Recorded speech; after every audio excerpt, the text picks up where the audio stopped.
لله الحمد لله وكفى وسلام على عباده الذين اصطفى أما بعد فأعوذ بالله من الشيطان الرجيم إن الله وملائكته يصلون على النبي يا أيها الذين آمنوا صلوا عليه وسلموا تسليما اللهم صل على سيدنا مولانا محمد وعلى آله وأصحابه وبارك وسلم أما بعد فأعوذ بالله من الشيطان الرجيم يا أيها الذين آمنوا توبوا إلى الله توبة نصوحا وقال تعالى وهو الذي يقبل التوبة عن عباده ويعفو عن السيئات ويعلم ما تفعلون وقال تعالى كتب ربكم على نفسه الرحمة أنه من عمل منكم سوءا بجهالة ثم تاب من بعده فإنه غفور رحيم وقال تعالى إن الله يحب التوابين ويحب المتطهرين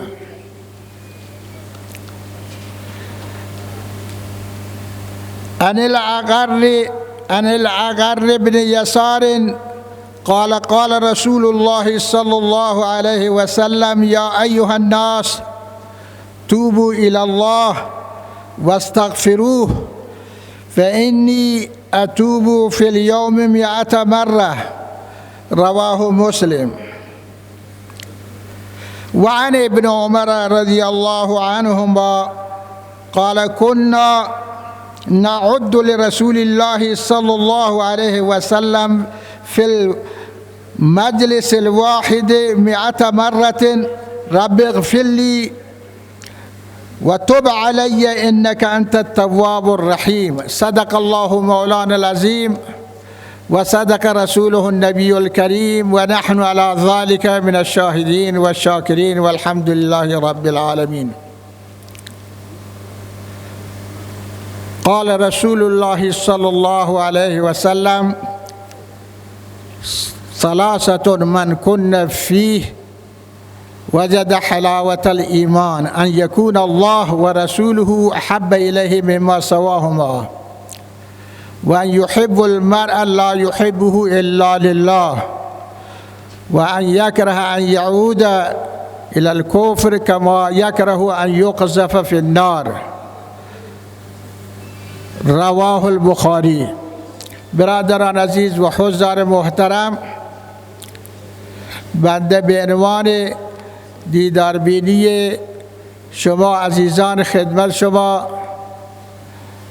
رسیدم.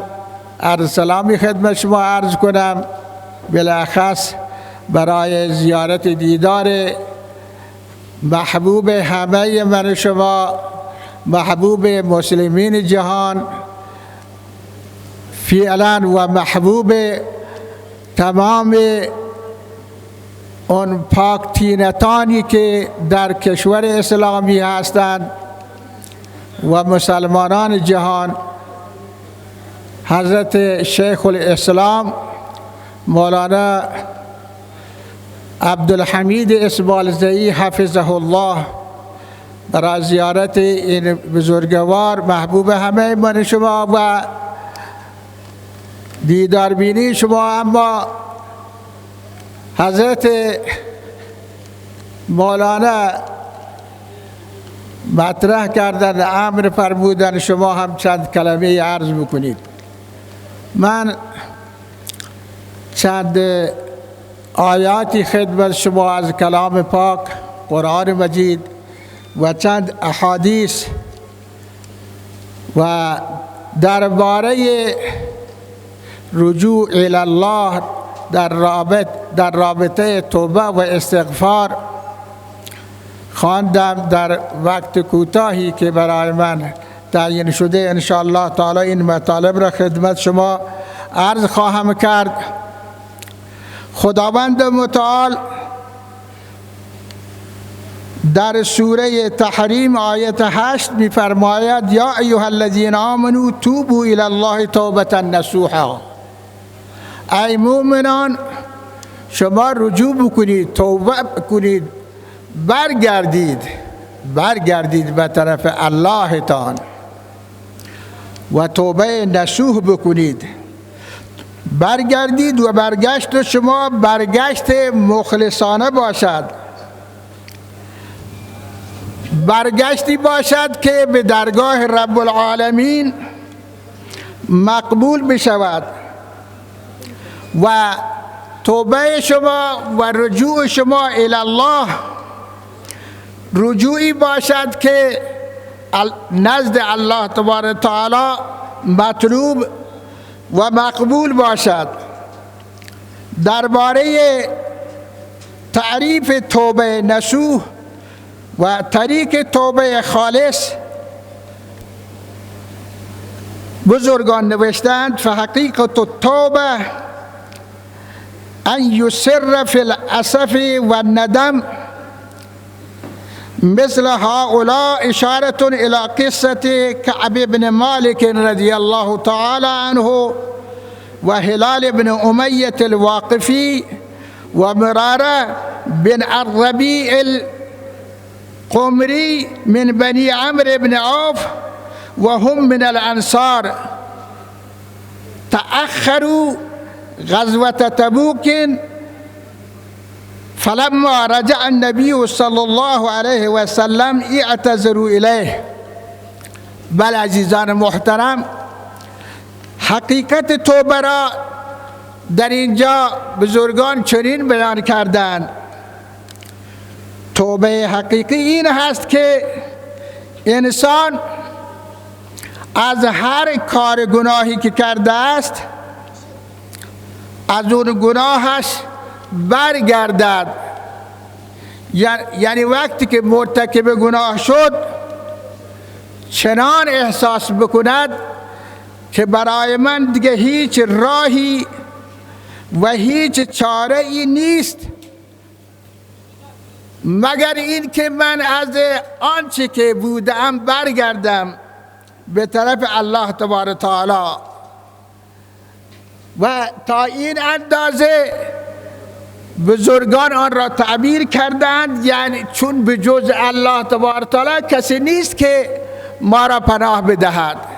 آنهایی که ایمان کامل دارند، آنهایی که یقین کامل دارند به فرمایشات الله تعالی و راهنمودهای سرور جهان جناب محمد رسول الله صلی الله علیه وسلم، وقتی که توبه کرد، وقتی که گناهی از ما سر زد، باید ما چنان فکر بکنیم که الان نه زمین ما را پناه میدهد نه آسمان ما را پناه میدهد.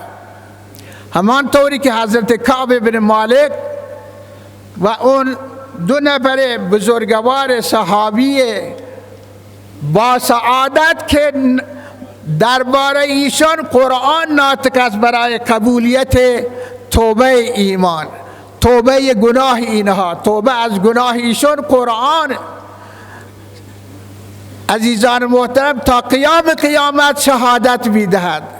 در غزوه تبوک چون که مقابله با بادشاه روم بود، اونجا یک مملکتی وسیع و حاکمانی خیلی قوی و دارای قدرت‌های بزرگ بودند، 200,000 300,000 نفر آماده بود برای مقابله با مسلمانان، با عده محدودی. آن حضرت صلی الله علیه و سلم دعوت دادند همه را،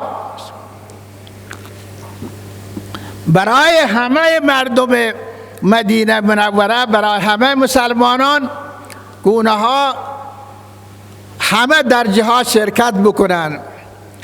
عده‌ای از منافقین عذرهای آوردند و اونها موندن.